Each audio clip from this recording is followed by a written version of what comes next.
The Cry in the Market. The sun hung low over the alien city of Vorix. The sky was a strange color, half orange, half green. Markets were full of noise. Voices shouted, metal clanged, and creatures from different worlds walked side by side.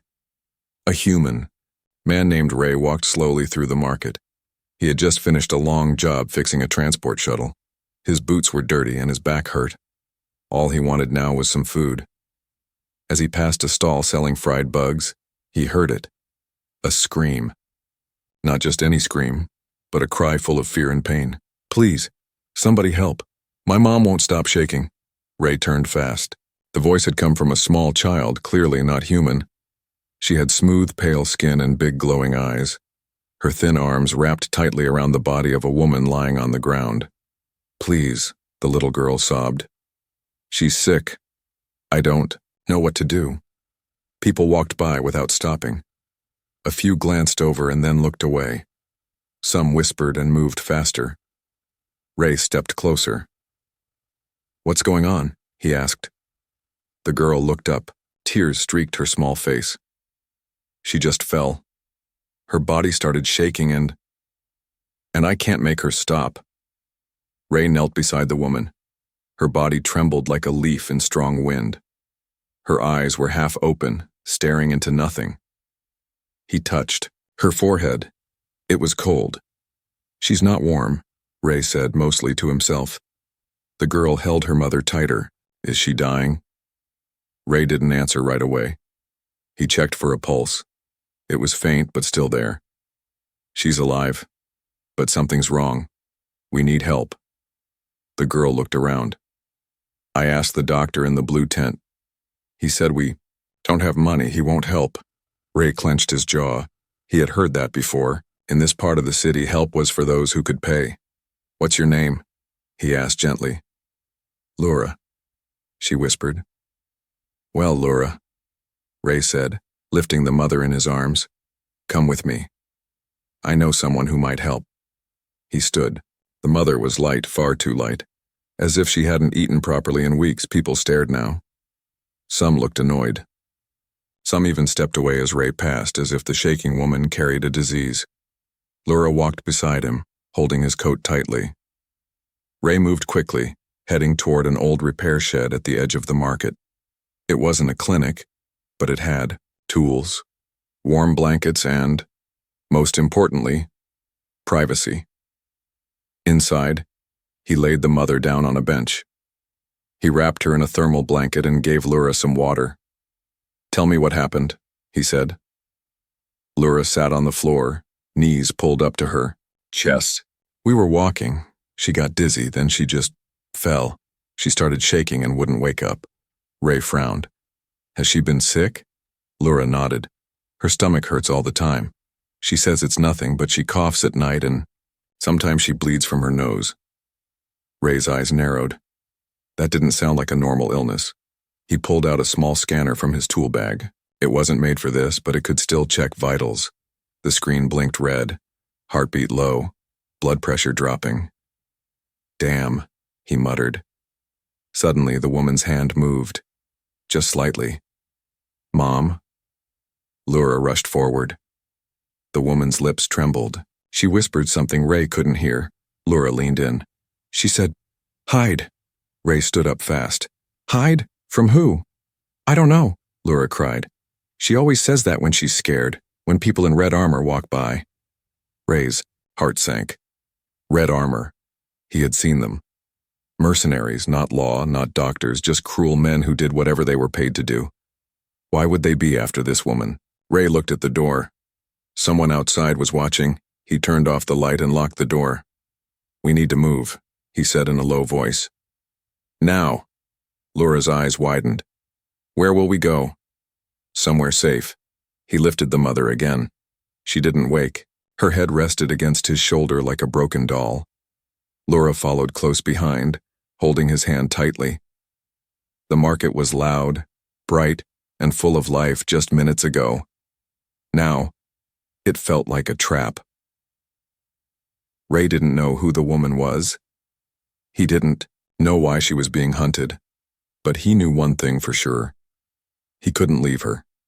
Not now. Not with that child crying. Please. Fix my mom. Ray's boots moved quickly across the cracked streets. He kept his head low and the woman close to his chest. Her skin was icy cold, still shaking, still not waking. Little Laura ran beside him, her small hand gripping his sleeve tightly. The city around them was alive, markets, lights, machines, but none of it mattered now. All that mattered was getting somewhere safe.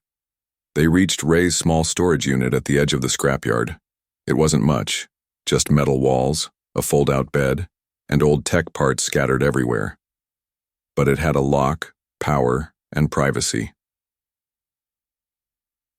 Ray closed the door and dropped the steel bar to secure it. He gently laid the alien woman on the bed. Her body jerked again, limbs twitching. Her mouth opened slightly, but no words came out. Laura climbed onto the bed and held her mother's hand. Please wake up, Mama. Please. Ray switched on a portable heater. Then he grabbed a med kit from under a crate. He didn't have alien medicine, but he had basic tools. Oxygen mask, thermal gel, hydration injectors. She's burning up inside but freezing on the outside, he muttered. Ray placed the oxygen mask on her face and injected a warming agent into her arm. She flinched but didn't scream. No sign of waking. Laura watched with wide eyes. Will she be okay? Ray didn't answer. He turned to the scanner again. It showed erratic heartbeat patterns and signs of internal struggle. But there was something strange. Her blood. It was fluctuating like it was reacting to something. That's when he noticed her skin. Around her neck, thin black lines pulsed just under the surface, like tiny roots spreading through her body. What is that? Ray whispered. Laura saw it too. They started appearing 2 days ago. At first it was small. She tried to hide. She wore scarves. Ray leaned closer. The lines moved, alive, like they were crawling deeper. He stepped back. This isn't just sickness. The mother suddenly jolted. Her eyes flew open, glowing faint white for a second. Laura screamed. Mama! Ray rushed forward to hold her down. Easy. Don't move. The woman grabbed his wrist with surprising strength. Her mouth trembled as she tried to speak. She whispered, They put something in me. Ray leaned in. Who did this? But she collapsed again. Her grip loosened. She went still, except for the quiet shaking. Laura cried and shook her. Mama, stay with me. Don't go. Ray looked down at the woman's face. Then, at the black lines crawling slowly, down her shoulder, whatever was inside her. It was spreading. He took a deep breath. She needs real help. Now. But we have no money, Laura said softly.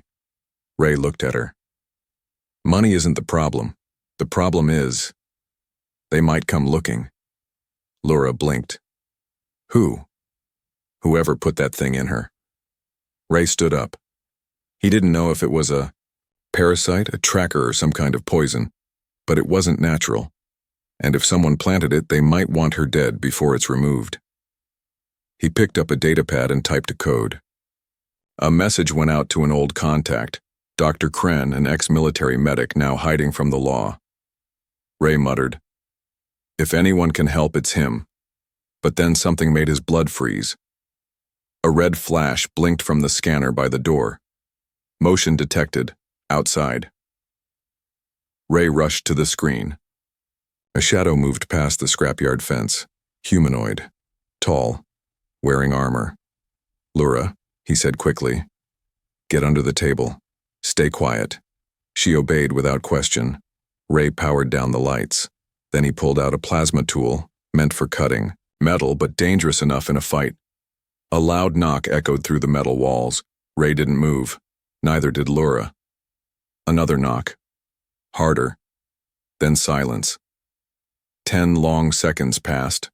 Finally, the steps faded. The shadow was gone. Ray breathed out slowly. Laura whispered, Was that them? I think so, Ray replied. They're looking for her. We need to move again. But where? To someone who doesn't care about laws. Someone who might save her if we're lucky. He packed a small bag, picked up the woman again, and motioned to Lura. As they stepped out into the night, Ray knew they were racing the clock. Her body was breaking down. Whatever was inside her was winning. And worse, someone out there wanted her to die before the truth came out. But Ray wouldn't let that happen. Not while that little girl still believed in him. The city lights faded behind them as Ray guided Lura through the back alleys. He carried her mother wrapped in a gray thermal blanket. The alien woman was lighter now. Too light. Her breathing was shallow, her face pale, and the black lines under her skin had reached her neck. The wind howled between tall buildings. Lura clung to Ray's coat. "Where are we going?" "To someone who won't ask questions," he replied. "But we have to stay hidden." Every few steps, Ray glanced behind. The streets were quiet, but his gut told him they were not alone. They crossed through a broken gate and entered an old maintenance tunnel. The air was damp and smelled of rust. Pipes hissed above them. The tunnel led toward the lower part of the city, where criminals and outcasts lived. Ray knew a man there, Dr. Kren, once a battlefield surgeon, now a ghost in the underground. Suddenly a sound echoed. Footsteps. Ray stopped. Lura froze. The footsteps were heavy, slow, steady. Not civilian steps. Not random. Ray held a finger to his lips. They ducked behind a pile of crates just as a tall figure walked past. The figure wore red armor. Not police. Not soldiers. Mercs. Ray waited until the sound disappeared. "Come on," he whispered. "Faster now." They moved through side tunnels until they reached a rusty elevator shaft. Ray pried open the gate and looked down. "It's 5 levels below. We climb." Lura's eyes widened. "Climb? You can do it. I'll go first with your mom. You follow." It was hard. Ray held the alien woman in one arm, climbed with the other, using old cables and bolts. Lura followed behind, shaking but focused. By the time they reached the bottom, Ray's hands bled. Lura was out of breath. But they were close now. They came to a sealed door. Ray tapped a code into the panel. It buzzed once. The door opened. Inside, soft green lights glowed. Machines hummed. And in the corner, a tall alien man in a dark coat turned around. Dr. Kren. He had 4 arms and eyes like a hawk. "Ray," he said, surprised. "What?" "No time," Ray cut in. "She's dying." Kren stepped forward and looked at the woman. His expression darkened. "Bring her in." Ray placed her on the table. Kren began scanning. His fingers moved fast, his eyes narrowing. This is worse than I thought." "What is it?" Ray asked. Kren didn't answer right away. Instead, he pulled a holographic screen over the woman's chest. The black lines pulsed. "This isn't a sickness," Kren said finally. "It's a biological tracker. A living parasite fused with nanotech." Ray's face went pale. "A tracker?" "It's feeding off her nerves. Mapping her organs. Sending signals. Someone knows where she is," Lura gasped. "They'll find us again." Kren nodded. "Yes, and soon." He picked up a tool and started working. "If I can remove it, she might live. But if I fail, it will kill her instantly." Ray looked at the little girl. She was crying silently, her fists clenched. "Do it," Ray said. Kren didn't waste time. He injected the woman with a green fluid. Sedative. Might stop the shaking. Then he made a small cut near her neck and inserted a silver tool. The machine beeped. Her body jerked. "Hold her down," Kren ordered. Ray and Lura held her still. As Kren worked, the tool made soft clicking noises. Her skin twitched. Black liquid oozed from the cut. "It's moving deeper," Kren muttered. "It doesn't want to come out." Suddenly the alarm buzzed. Ray looked at the screen. Motion detected, 2 life signs. Outside. Kren's eyes narrowed. They're here. Ray stood. Keep working. I'll stop them. He grabbed a shock baton from the wall and headed to the door. Outside, the hallway was dim. 2 armored figures were walking slowly, scanning every door. Ray waited. As one came close, he jumped out, hitting the merc in the neck. The armor sparked. The merc fell. The second turned, drawing a gun. But Ray knocked it aside. The fight was fast, brutal. Ray took a hit to the ribs but dropped the second merc after smashing his head into the wall. Back inside, Kren yelled, "Got it!" He pulled a black worm-like device from the woman's neck. It wriggled until he crushed it under his boot. Her body went still. The lines faded. She took a deep breath, then slowly. She opened her eyes. Laura ran to her. "Mama!" The woman blinked. Her lips moved. "Laura?" She was weak, but alive. Ray dropped to the floor, exhausted. He looked at Kren. "You saved her." Kren shook his head. "We saved her, but they'll keep coming."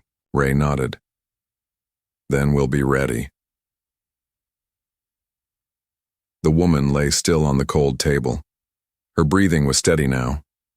The black lines under her skin had faded to faint scars, but her eyes remained half open, confused and distant. Ray sat nearby, holding a cracked ice pack to his bruised ribs. The fight with the armored men had left marks, but it was worth it. Little Laura never left her mother's side.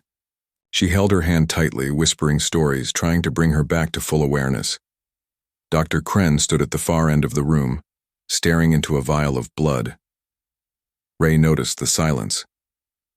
"What is it?" Kren didn't look up.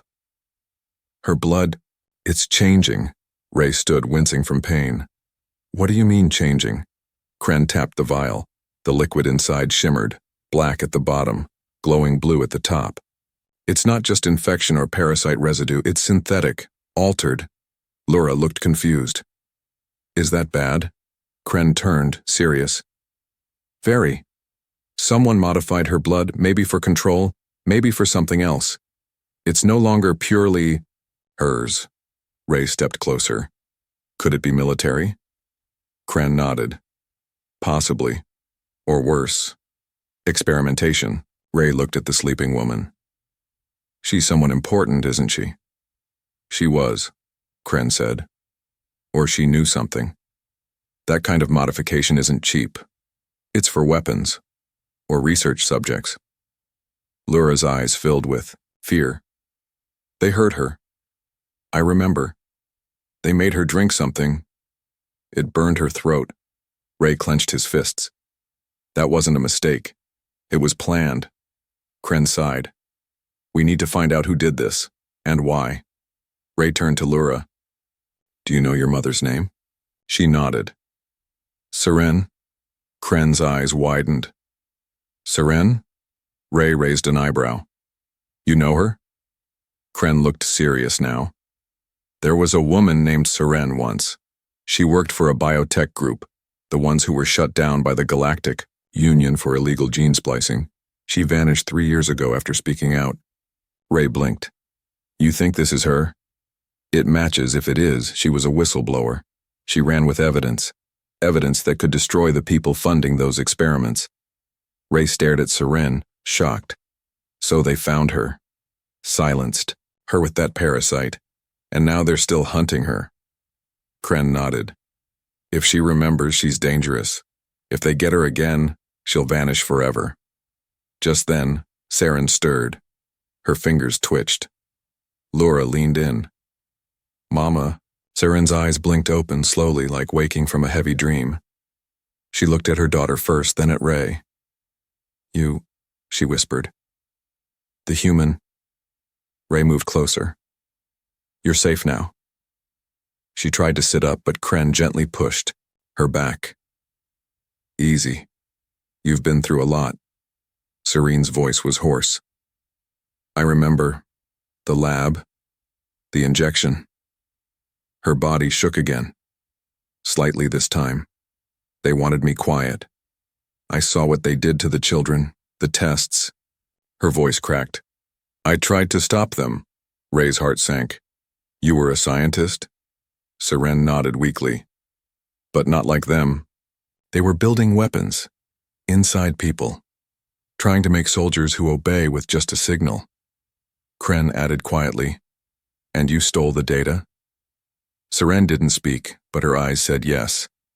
Ray asked, Where is it? Seren looked at Lura. She is the key. Ray blinked. What? Kren frowned. You put it in her? Serene's voice shook. Not inside her body, but in her genetics. I encoded it in her blood. Only her DNA can unlock it. Lura looked scared now. What does that mean? Ray knelt down beside her. It means you're special, Lura. Very special. Serene continued. They won't stop until they get her, until they extract the code. Kren stepped back, shocked. They'll tear her apart to get it. Ray stood up slowly, his eyes dark. Not on my watch. Seren tried to rise again. You have to protect her, even if I don't make it. Ray gently held her shoulder. You're not dying. Not today. But deep down, he knew the truth. Seren was weak. The damage had been done. Her life was now a countdown. Kren looked at the computer. If I can extract the data from Lura's blood safely, we can expose them. But it'll take time. Ray nodded. Then we buy you time. Seren reached out and grabbed Ray's wrist. Her hand was trembling. Thank you for not leaving us. Ray looked into her eyes. You weren't just anyone in need. You were a mother. That's enough.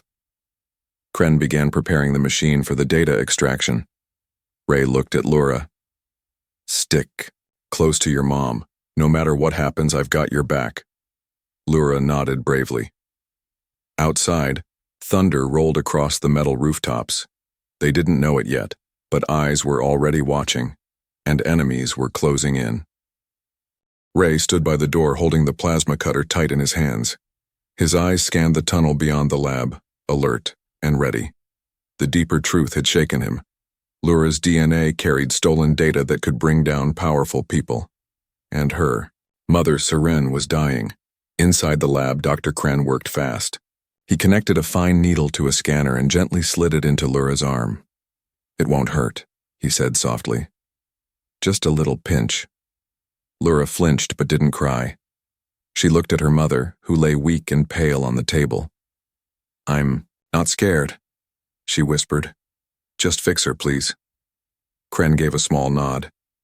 This will help. Trust me. As the machine started to process her blood, strange symbols lit up on the screen. Data strings, security codes, DNA locks. Ray walked. Over. Is it working? Kren looked serious. Yes, slowly, but once it finishes, we'll have the proof. Everything Seren hid. Ray nodded. Good. We'll expose them. But deep down, he knew that just having the data wouldn't be enough. The people hunting them wouldn't let the truth come out easily. Suddenly, the building shook. A deep boom echoed through the walls. Kren looked up. What was that? Ray ran to the door. Another boom, this time louder. Dust rained from the ceiling. They found us, he muttered. Already. Seren opened her eyes weakly. They'll destroy everything. Even Lura. Ray stepped close. Then we'll move you. All of you. Kren looked up from the scanner. The extraction needs 20 more minutes. Ray cursed under his breath. We don't have 20, he thought, fast. Is there a backup? Can you copy the data somewhere portable? Kren nodded. I can transfer it to a memory crystal, but I need high-grade storage. Ray opened his bag, pulled out a blue glowing shard. Will this work? Kren's eyes lit up. Perfect. He slid the shard into a slot. Transferring, now. Meanwhile, Ray began packing quickly. Blankets, water, tools. He looked at Seren. Can she be moved? Kren frowned. It's risky, she's weak. But if we stay, we all die. Another boom. This one sent a crack down the wall. Ray helped Seren up, wrapping her in a thick coat. She groaned, barely able to stand. I've got you, he said gently. Lura grabbed her mom's hand and held it close, Kren pulled out the glowing crystal. It's done, all the data. Everything they were hiding. Ray took it and placed it in a hidden slot on his belt. Then Kren pulled out 2 masks. Put these on. The exit tunnel is full of smoke. Ray nodded and took one for Lura. As they stepped out of the lab, smoke filled the corridor. Lights flickered. Sirens blared. They moved fast, through a tight passageway that led to an old ventilation shaft. Ray punched open the grate. Cold air hit his face. "We climb," he said. "No choice." He climbed first, carrying Seren across his back. Kren followed, holding Lura. They reached the surface, an alley behind a forgotten warehouse, but they weren't alone. 2 figures stood near the exit, armored, armed, faces hidden behind black visors. Ray pushed Lura behind him. "Run when I say." One of the soldiers raised his weapon. "Give us the girl." Ray stepped forward. "You'll have to go through me." They didn't hesitate. One fired. Ray ducked and threw his plasma cutter. It hit the shooter's chest. Sparks flew. The merc dropped. The second charged.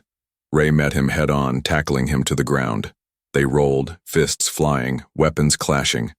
Ray took a hit to the jaw but kept going. Then, bang, a sharp sound echoed. The second merc froze. Behind him stood Kren holding a stolen blaster. "Told you I was useful." Ray groaned, wiping blood from his mouth. "Remind me to thank you later." They grabbed Seren and Lura and ran toward the shuttle station. Sirens screamed in the distance. At the edge of the landing pad, Ray spotted an old cargo shuttle. No guards, just a sleepy dock worker. Ray threw him a credit chip. "Emergency transport. Don't ask questions." The worker shrugged and stepped aside. They boarded quickly. Ray placed Seren in a seat and wrapped her in another blanket. Lura climbed beside her, eyes wide. "Where are we going?" Ray looked back at the city, smoke rising from the streets. "Somewhere safe," he said. "Somewhere no one can hurt you." Kren slid into the seat across from him. "You just made yourself a target. You realize that, right?" Ray nodded. "I don't care.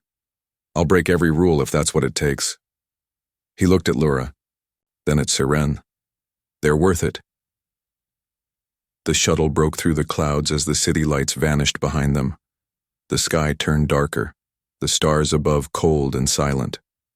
Ray sat near the window, eyes fixed on the world they had left. He knew there was no turning back now. Beside him, Seren was barely conscious. Her head rested on Lura's lap. The child stroked her hair gently, humming a soft tune. Every now and then, Seren's fingers twitched, and she whispered Lura's name. Dr. Kren worked on a console in the back of the shuttle. He was uploading the stolen data from the memory crystal into a secured satellite signal. "If this works," he said, "the truth goes public. Their crimes, their names, their labs, all of it." Ray turned toward him. "What happens when—" "It does?" Kren didn't look up. "They'll come after us harder." Ray nodded. "Then we better hit them first." The shuttle landed hours later in a hidden base carved inside a dead volcano. The place was cold, old, and full of dust. But it was off-grid. Ray had helped build it during the war. No cameras, no trackers. He carried Seren inside, laying her gently on a bunk. Her skin was still pale, her pulse weak. Lura sat beside her. "She needs real medicine." Ray looked at Kren. "You said she could live if the parasite was removed. Why is she still fading?" Kren sighed. "Because they damaged her from the inside. Her organs were used as test chambers. Her blood fights itself. Her body's breaking down slowly." Ray clenched his fists. "There has to be something." "There is," Kren said after a pause. "But it's illegal and rare." Ray's eyes narrowed. "Tell me." Kren stepped closer. "There's a military-grade nanite injection used only for elite soldiers. It rebuilds tissue from inside. It could repair her, maybe even reverse the damage." Ray didn't hesitate. "Where is it?" Kren frowned. "Locked away in a black site. Only high-clearance agents can get in. Even I was never inside." Ray stood straight. Then I'll break in. Kren looked shocked. You'd be walking into one of the most guarded facilities on the planet. I've done worse, Ray replied coldly. Just tell me where. Kren hesitated, then pulled up a map. Sector 12, Arctic Zone, deep underground. Ray memorized it. Stay here, protect them. If I'm not back in 48 hours, run. Laura stood up. No, you can't leave us. Ray knelt and held her hands. I have to. Your mom needs this. I won't let her die. Tears filled her eyes. Promise me you'll come back. Ray smiled faintly. I promise. Hours later, dressed in stolen security gear, Ray approached the Sector 12 perimeter. Icy winds cut through the air. The base entrance was hidden beneath frozen rock and tall towers. Ray slipped past the outer guards using fake credentials from an old contact. But inside, everything was tight. Cameras, drones, soldiers. He moved like a ghost, silent, careful, watching every step. In the inner chamber, behind biometric locks and steel doors, he found it, a glowing vial, silver blue. Tiny bots swirled inside like stars. Nanite serum, experimental class. He reached for it. Don't move. Ray froze. A soldier stood behind him, gun raised. Turn around, hands up. Ray slowly turned. You don't understand. This isn't theft. It's to save someone. The soldier didn't blink. Everyone says that. Ray took a chance. She's a mother. They tortured her. I'm not leaving without this. The soldier's eyes narrowed. Then, slowly, he lowered the gun. You've got 1 minute. After that, I'll pretend I never saw you. Ray didn't wait. He grabbed the vial and ran. The alarm blared behind him. Sirens screamed. He jumped into a stolen glider and raced across the icy fields, gunfire behind him, engines roaring. His hands bled. His breath fogged. But he didn't stop. Back at the base, Laura sat beside Seren, whispering prayers in her native tongue. Kren watched the sensors, heart sinking with every beep. Suddenly, the door slammed open. Ray stepped in, covered in blood and frost. I got it, he gasped. Kren rushed to him. You're insane. Maybe, Ray said. But I'm not heartless. He handed over the vial. Kren didn't waste time. He injected the serum into Seren's neck. Seconds passed. Her breathing stopped. Laura screamed. Then her chest moved. Slowly. Her eyes opened. Color returned to her skin. She whispered, Ray, and smiled. A soft golden light slipped through the cracks in the base's ceiling. Morning had come, and for the first time in many days, everything was quiet. Serene lay still under a thick blanket, her chest rising and falling gently. Her skin looked healthy again. The black marks were gone. Her hands no longer shook. Ray sat nearby with his eyes half closed, exhaustion pulling at every muscle. His clothes were torn, his face still bruised from the fight at the military base. But he smiled quietly when he looked at her. On the other side of the room, Laura had fallen asleep in Dr. Kren's chair, her little hands wrapped around a stuffed blanket. She had stayed awake all night, refusing to leave her mother's side until her body couldn't fight sleep anymore. The machine beside Seren beeped softly. Kren walked in with a warm cup of broth and handed it to Ray. She's stabilizing, Kren said. The nanites are working. They're rebuilding her body from the inside. Ray nodded slowly. She's stronger than any of us. Kren smiled. And you're crazier than all of us. Just then Seren stirred. Her fingers twitched. Ray stood up, heart pounding. Seren's eyes opened. They weren't full of pain anymore.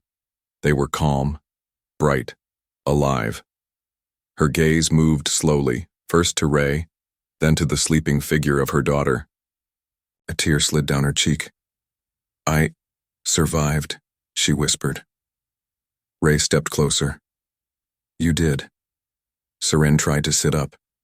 Her body was weak, but steady. Laura, she's safe, Ray said gently. She never left you. Seren looked around. Where are we? Far away from danger, Ray said. But not forever. They'll come again. Seren's face hardened. Then we tell the galaxy the truth. Ray reached into his jacket and pulled out the memory crystal. We already did. Kren stepped forward. The data was uploaded hours ago, broadcasted across dozens of systems. They can't cover it now. Seren leaned back, breathing deeply. Then maybe the children I couldn't save didn't die for nothing. Silence filled the room for a moment. Then Lura woke up. Mama, she mumbled, rubbing her eyes. Seren smiled and held her arms open. Lura rushed across the floor and jumped into the bed, hugging her tightly. Ray turned away, eyes wet. Mama, you're not shaking anymore. I know, little star, Seren whispered. I'm okay now. They held each other like the world didn't exist. For a while, nothing else mattered, but soon the base's alarm chimed softly. Ray looked at the screen. Unidentified ship entering orbit. Kren checked the scanner. It's them. A strike team. 5 minutes. Ray didn't flinch. I'll hold them off. Seren looked up. You can't fight them alone. I won't have to, Kren said. They're not the only ones watching. Ray raised an eyebrow. What do you mean? Kren smiled. That data didn't just go public. It woke up people who care. Look. He turned the screen. Dozens of messages flashed across it. Militias, resistance groups, even soldiers who had gone rogue. One simple message blinked. Hold on. We're coming. Outside, the morning light grew stronger. In the distance, ships broke through the clouds, but not just one. Not just enemy ships. Ray's communicator buzzed. A voice came through. This is Commander Valen of the Outer Rim Guardians. Stand down, Mr. Ray. We've got your back. Ray grinned. About time. Moments later, explosions echoed in the sky. Enemy ships were chased off. One crashed into a distant hill, flames lighting up the horizon. The base shook, but no longer from fear. It was victory. Ray turned to Seren. You're safe now. Truly. Seren held Lura close. Because of you. Ray shook his head. Because of us. You were the brave one. You ran from monsters to save her. You suffered, and still fought. Seren reached out and took his hand. Kren looked at them and smiled. So, what now? Ray looked out the door as the sun rose higher, casting golden light across the broken land. I fix my ship, he said, and take them somewhere peaceful. Seren looked at him softly. You don't have to stay with us. Ray looked at Lura, then at her. I know, he said, but I want to. Serene's eyes sparkled. Lura looked up. Does that mean you'll be with us forever? Ray bent down and ruffled her hair. If that's what you want, Lura beamed. I do. The family, broken by pain, stitched together by love, sat in silence, watching the sun rise over a freer world, and somewhere far above, the truth they fought for spread across the stars.